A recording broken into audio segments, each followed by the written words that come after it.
Hey guys, welcome back to the show. In this episode, I have a really special guest with us today. Some of you may know him as one of the apprentice animators for Frozen 2. Some of you may also know him as one of the character lead animators for Spirit Untamed. This is Kevin Maier. Hi Kevin, how are you today? Hey, I'm doing really good. Thanks so much for having me on the show. This is awesome. Yeah, thank you so much for coming on. So please introduce yourself and maybe talk about what got you started into animation. Sure. What got me started in animation was back in middle school and high school. I always loved drawing, and something happened around that time when I was probably about 12-ish years old, and it finally dawned on me that when I'm watching my Saturday morning cartoons or whatever Disney movie I was growing up on, um, it just it started to click for me that what I'm seeing are actually drawings that can move, and that felt like this really cool way to get to share my imagination with folks.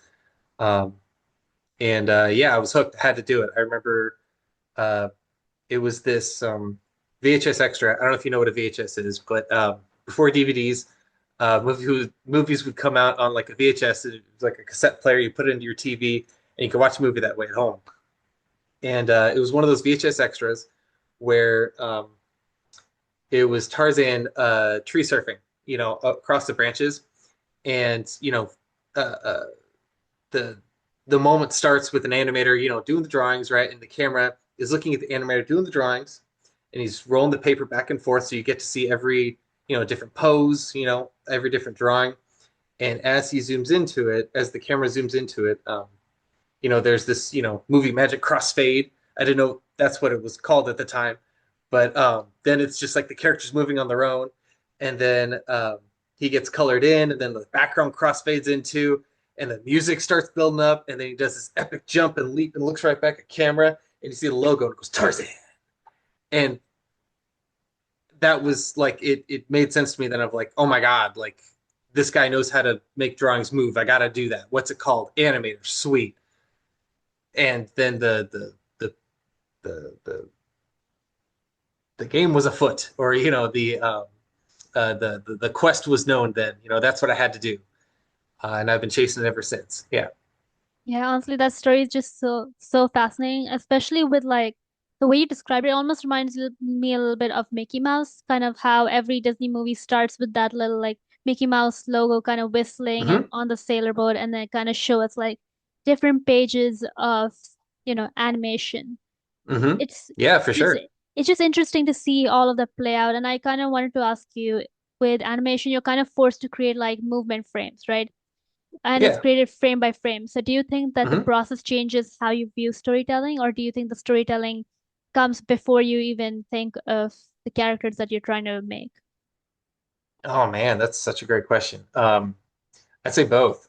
Sometimes you have a clear story that you're going for, um, and from that story prompt, okay, cool. I need however many storytelling, like the main key storytelling posts. I can do this, moment in three drawings, right? The character's here, the character's doing the next thing, and then this is the resolve, right? Um, or maybe more, maybe less, depending on the story prompt that you get. Other times, sometimes animation could be really an organic thing where you're, doing a shot more in a straight ahead approach, and you can get some really fun organic movements that way that might not have been, you know, um, uh, uh, conceived from like such a more pose to pose heavy kind of approach, like I previously mentioned. So the storytelling in animation could happen both ways, and it's great. Yeah, and it's again, I feel like animation is one of those underappreciated like talents that a lot of people don't realize they have, just because animation is, some people think it's just drawing, but it also is more, kind of feels like engineering to some degree. So Oh, absolutely.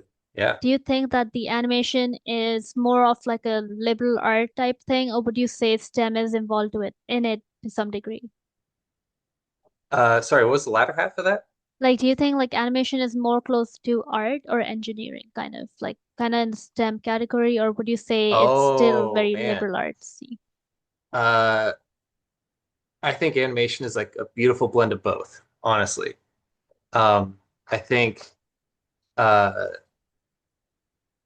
to to speak to the liberal arts side of that, you got to have draftsmanship. If you're going to do 2D animation, even 3D animation, having an appreciation and an awareness for what makes a really appealing pose, like the 2D animators would have to back in their day, um, like going through like Sleeping Beauty, Snow White, all the way up to Tarzan, and even further, 2D animators of modern today. Having an appreciation and a draftsmanship ability is super important. And then um, I was going to jump into CG animation. That's what I do for the most part professionally. That's much more computer sciencey engineering kind of stuff. But that said, though, um, they were doing crazy cool engineering feats in inventing the medium of animation and the storytelling form of animation all throughout 2D animation. Movies like pioneering the multiplane camera. Um, and how that was used in Snow White. Um, yeah, and every movie, every couple of movies, there's always like a new big leap forward with how they do what they do, and it's a combination of um, the liberal arts, and it also is a combination of STEM and engineering feats. It's uh, I think it was one of those quotes from Pixar where it was talking about like how the art inspires the science and the science inspires the art. So it really is this like harmonious thing of it isn't just one or the other. It's you got to have both for sure. Absolutely. And I love the way you explain that, especially with animation. You immediately think animation is art. Animation is very like colorful. But it can also Hmm. be the CGI aspect of it, or when you're trying to essentially turn animation into live action, which in case like Beauty and the Beast, right? We have the animation, then we have the live action. How would you say animation kind of translates to the live action versions of a show or a movie? How does the animation translate to the live action versions of the movie? I think it can be cool. Um, I think it can be a nice way to um, retell the story for the next or the following generation later. I think that could be a wonderful thing. Um, yeah, you know, yeah, yeah. Absolutely. And I was kind of talking about this earlier, but there's often this like stereotype again with animation being labeled just for kids. Oh So why yeah. do you think that stereotype still exists? Uh, I think it still exists because maybe we've got some kind of a generational thing going on where parents need something to distract the kids for a second while they have a minute of peace and quiet to themselves, and they just need something kind of easy and safe to distract the kids with. So here, just put on a cartoon, and that might be where it comes from nowadays. But actually, I think historically speaking, animation was done as shorts that would play in front of a live action movie. Like we're talking like back in like the 30s, in the 40s and 50s, like animation, like a short would be done and played before the live action movie, and that was all for an adult crowd. So um, in its original form, animation wasn't necessarily just for kids. It was for adults. It was for kids. It was for anyone who was in the movie theater. And then more and more later, then it became this like it's just for kids. But I think there's a really cool movement going on in the animation community itself, where uh, there's folks out there that are trying to remind audiences that animation is for everyone. And there's great stories that speaks to this idea, like the Iron Giant. Where that hits home on every level. That's I don't know if you've seen. Have you seen Iron Giant? Oh no, I that's one of the ones I have on my list though. Awesome. Okay, yeah, definitely check it out. It's aces in my book, uh, and it's one of those great examples that it's a story that speaks to everyone. Kids, adults, and uh, I think that speaks to like the strength of the story itself, and that it's there's something in it for everybody, and everyone can connect and relate to it. Um, and yeah, when animation's doing, and when everyone from every department's really bringing their A game, they're telling the story, that speaks to audiences on every level.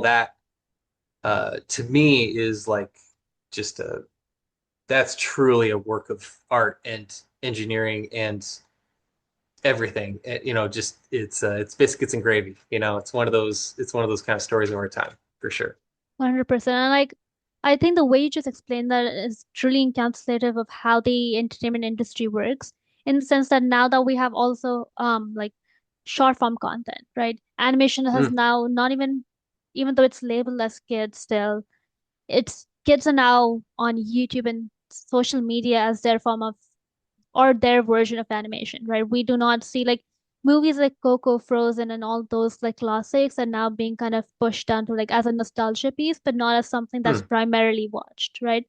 How would you say Oh, that that's has, unfortunate. how do I you got a think special place in my heart for Frozen. I have watched that movie so many times. I remember when I was younger, I think Frozen 1 was one of those movies where I would just watch it week after week after week. And I Right think on. it's just, Cool. I think animation has just grown so much from, Mm. you know, f movies like Frozen to now having like the Good Dragon, or not the Good Dragon, the Good Dinosaur, Yeah, Toy good dino. Story Yeah. 4 coming. I find the Toy Story 4 like concept very interesting with the idea of the tablet being introduced. How do you think, with the idea considering that children no longer are, well, I guess I would not say no longer because that's very definitive, but children are kind of moving away from animation, like watching Stranger Things at age 5 or 6 or whatever it is. Whoa. Kids are watching Stranger Things at age 5? Yeah, there is a lot of Squid Games was a big one too. How do you, Squid Games is already being watched at age 5 or 6? That's intense. Man. I didn't know about that one. there's a lot of Gosh. crazy things. And so Yeah. it's very interesting, right? So my question for you is, with you being an animator and with there being so many other animators out there, do Hmm. you think that this affects you on a personal level in the sense of like, oh, this means my job won't exist? Or do you think this makes your job even more important to the point where it's like, I need to make more animations that people watch? I think it's more the second in that I think there's more of an appetite for it. Um, yeah, I think uh, there is, speaking to the first part, what you just said there's definitely is a competitive element to, getting the job and everything. That's totally real. And the animation is a global art form. It does mean, uh, that there is a competition for the animation jobs out there, and you know if you if you're gunning for it, then double down and make it happen. Um, but yeah, I think with audiences, of modern day, yeah, animation is totally a thing, and whether it's because animation, it's storytelling, it's a form of storytelling. Um, whether it's in a feature film, feature length film, something that you go and see at the movies or have a movie night at home with, or a series, you know, like Stranger Things, like you mentioned, um, and Stranger Things, that was more of like a VFX kind of animation project as Mhm. well. But yeah, movies, you know, uh, TV series, short form, YouTube stuff, it's all good. As long as the stories are genuine, as long as they're coming from a heartfelt place, I think audiences will respond to them. And storytellers will have the challenge of making sure they're telling a succinct story in whatever format, feature film, this time length, right? TV, this time length per episode, or on YouTube, or whatever the next evolution of YouTube is, this length, as long as you're telling something that's engaging, heartfelt, um, and in touch with what audiences are really all about in modern day, then I think you're golden. Yeah, I think that you really hit the nail on like the idea of storytelling. I Mm. think the whole idea is whether you're doing animation or if you're doing VFX, like with Hmm. Stranger Things type shows, the whole thing is revolving around storytelling. Without the Yeah. storytelling, I mean, I think storytelling is exactly why kids are now gravitating towards other places because their Hmm. storytelling, what they are looking for in a story might be different from what's being presented to them, right? And it's Sure. Yeah. and it's also like personal interest, right? For example, if you see a story about, monsters, but you're into like fairy tales. Like Hmm. like it depends on like what you want to. And on that Absolutely. same Yeah. note is what is your biggest advice for creatives looking to go into animation with everything that's been going on with AI, Mm. CGI, and VFX and Hmm. all those other effects that can kind of dwindle down or even make it easier for animators, if you will, in some cases to create art? Big question. Yeah. Um, I'm gonna try to answer all of it, and if I miss a part, please let me know. But yeah, let's see. So, advice for the next generation of creatives getting into this art form, getting into storytelling by animation or through animation. Um, I would encourage you to, or them. I would encourage whoever. If this is what you love doing, then hells yeah, go for it. Let the world know, and um, you're gonna encounter a lot of people. If your path is similar to mine, you're gonna encounter a lot of people who think you're silly and stupid for wanting to do something wild and crazy that not a lot of other people do. Um, and I want them to know that they're not alone. And if a guy like me, could make it work, then they can too. Uh, it means hard work. I'm not going to sugarcoat it. There was a lot of time, a lot of hard work put in to make that happen, make this dream happen. And even once you get there, it's still hard work to keep going because every couple of years, there's new workflows, there's new things because the medium itself is, it's always evolving, it's always changing. The program that we use, like in CG animation, getting in the weeds a little bit, one of the main programs is called Maya, Autodesk Maya, right? Uh, Maya, Autodesk Maya wasn't around, uh, uh, and it wasn't as big, and it wasn't like the industry standard program that it is for CG animation pipelines a bunch of years back, and who knows, maybe Blender, will be the next big one, once more and more people get trained in it and studios keep picking it up. Who knows? So there's always a challenge that you always got to keep growing with it. Um, but yeah, if this is something that you want to do, uh, I say hell's yeah, go for it. Double down, let people know, and you know, uh, reach out. I'd love to help you out with it. I'd love to share with you what I've learned along the way. Maybe help you not fall into as many potholes as I did. You know, and yeah.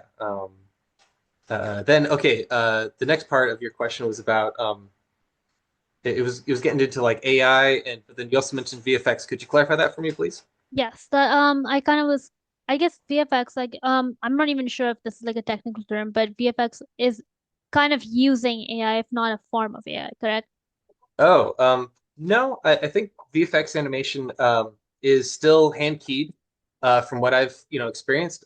There's in VFX shows that's all still like while the expression is it's done on the computer, right? Feature film animation in a CG animation pipeline is done on the computer as well, but there's always like an artist and teams and literally like an army of artists who are working over every frame of film that you the audience sees. um, while there might be new evolutions in workflows and pipeline stuff, uh, VFX is totally animation. It's just the style of or typically the style of like a VFX animation show or movie, like Avatar. That's a super VFX, live action hybrid movie, right? They have these really cool, um, like the level of nerd you got to be to pull off a VFX suit like that is phenomenal. That is high. That is a higher level nerd than me. The wizards that it takes to make a show like that happen is awesome. Um, but it's always got people working on it at every level you know um, so VFX animation is totally animation. It's just the style of how you apply the principles of animation and the finished look of it, gives it that, or what people now just sort of stamp on top of it, saying, "Oh, it's VFX animation," but it's still totally animation. It's still totally artists, making it every frame of film, and those guys who work on VFX projects, those guys and gals, they are absolute tech wizards. Maybe one day I'll get to work on something like that too. For now, I've been focusing in character feature animation stuff like Frozen 2, or like you said, Spirit Untamed, um, The Sea Beast, which is on Netflix. There, I was a character specialist on the little blue sea creature character. Um, Scrooge: A Christmas Carol, Hotel Transylvania 3, Ultraman Rising, um, and oh, and the next movie I worked on when I was at Skydance is going to be coming out hopefully soon. We'll see. That's called Swapped, and I'm really stoked for you guys all to get to check that out too. That'll be on Netflix as well soon. But then the third part you were talking about was about AI, right? Hmm. Okay, so with AI, it's exciting, but it's also kind of terrifying, um, and I think it's creating a lot of misinformation on things where it's exciting in seeing the next leap in technology. That's cool, but um, I think it's creating like some misinformation on um, what animation is. Um, if you know if you with animation, you were telling a story across multiple frames of film. You're trying to make your audience feel something. It's absolutely a team sport, um, and AI is saying how now uh, we don't need that team of artists. It could just be one person, right? And we just need to type in a prompt and magically poof, it's done, right? Hmm. That's cool, but as soon as you need to which happens on every project. You can talk to, a bunch of more, animators, VFX folks in the industry. Notes always happen. The director, your anim soup, your anim lead, whoever, the client, they're going to have notes on, how the character performance, the nuances that need to happen within it. Um, and in a character animation or a VFX project, where there's an artist like me who's working on it, with the character rigs, across every frame of film, we have that control to make those changes to make sure that we're telling a story that is, genuine and connecting and sincere. In the current form of AI, it kind of creates just sort of a sloppy amalgamation of what we've already seen.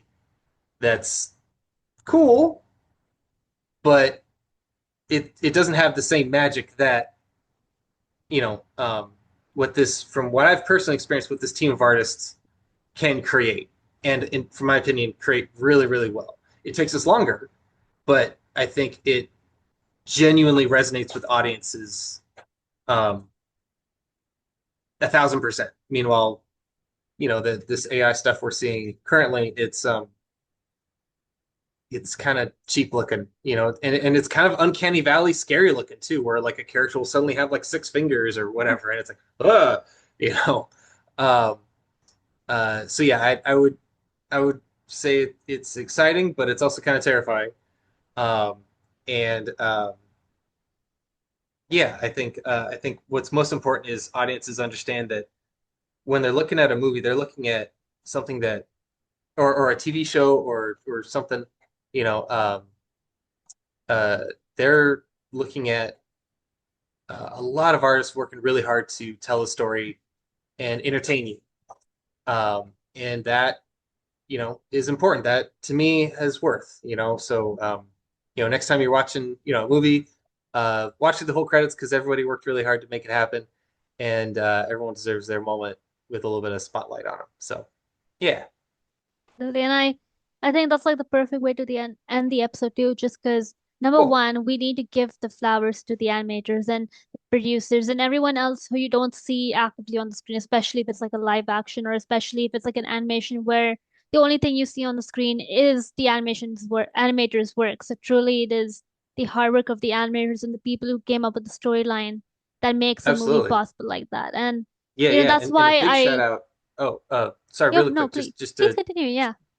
just a quick shout out, like um to all the different departments that make these projects happen. Animator is a term that gets put on top of like everybody, but there's a nuance and a genuineness to all these other departments, like story artists. Um, there's story artists, character designers, character background painters, um, prop design. There's modeling. There's rigging. There's texture artists. These are all people that are specialists in their specific field that make that one part of the movie excellent. Then after all those different departments have their say, I think I mentioned rigging, if not rigging, Mhm. then we get animators, right? And they're specifically the people like me um, who do the characters' performances, right? But then afterwards, then there's CFX folks who do like the hair and cloth sim, you know. Then there's special effects people that jump on top like for explosions and water and everything else. Um, Lighting then jumps in after. Those are all you know. Those guys are wizards, the lighting artists, and then it all goes into composite, uh, where they take all these different elements that we just talked about and they mash them all together into a single frame, um, with color correcting and everything else too in there. And then we got the sound composers, Foley artists, and not to say anything about all the different production coordinators and assistants and supervisors that it takes to wrangle all these artists and make sure that they're all working in a timely fashion, and all creating a succinct piece of art, all with a unified vision under maybe one or two directors and the handful of production higher up folks. Yeah, there's I wasn't kidding. There's like an army of artists it takes to make one of these things happen. And yeah, they while folks say, oh, it's all done by the animators, it's actually done by um, way more people than that. And yeah, they everyone deserves their time in the spotlight for sure. Absolutely insane. Like, it's truly amazing hearing you just talk about that. We always kind of focus in on people who we can evidently see the work, just because we're Mm, aware more of like, oh, animators. But right. everything else that you mentioned, like rigging artists, I had no clue who that was. And when you explained, I was like, wait a minute, that's a big role too. And just, Yeah. I think Yeah. that's Yeah. kind of why I do this podcast, is so that I can bring on people who I guess are in the spotlight but are not enough in the spotlight and get their Sure. stories heard. Because with rigging artists, right, that's definitely the a kind of artist I want to bring on at some point and have them share their story. And hearing your story was truly inspiring, and I thank you so much for taking out the time to be on the show today. Yeah. You. Thanks for having me on. This has been rad. Thanks for hearing me out with everything. A quick shout out to rigging artists. Those guys are wizards. Like they're incredible. But yeah, definitely if you have the chance to interview one of them, um, they're they're awesome. They're absolutely needed for animators to be able to to be able to do what they do on a CG feature film or show. You absolutely need rigging artists. You need all the other teams of artists beforehand and after, uh, to make it all happen. So thank you again Absolutely. for having me on. This has been rad. And big shout out to Mr. Morelli. Thank you again for making the connection happen. He's rad. Wish I had him as a I wish I was in his class. If I had to do high school over again, he's a rad dude. So yeah, Absolutely. Thank you so much, everyone, for listening to this episode. I hope you all learned something new. I'll be linking Kevin's animation portfolio and everything in the show notes, and also be tagging him on the Instagram post I have out. So make sure to check out his work and support every single person you can in the entertainment industry. And notice I said entertainment industry, not just animators, because, well, everyone deserves their flowers, as we talked about earlier. Thank you so right much on. again, everyone, and I'll see you all next week. Anika Goyal out.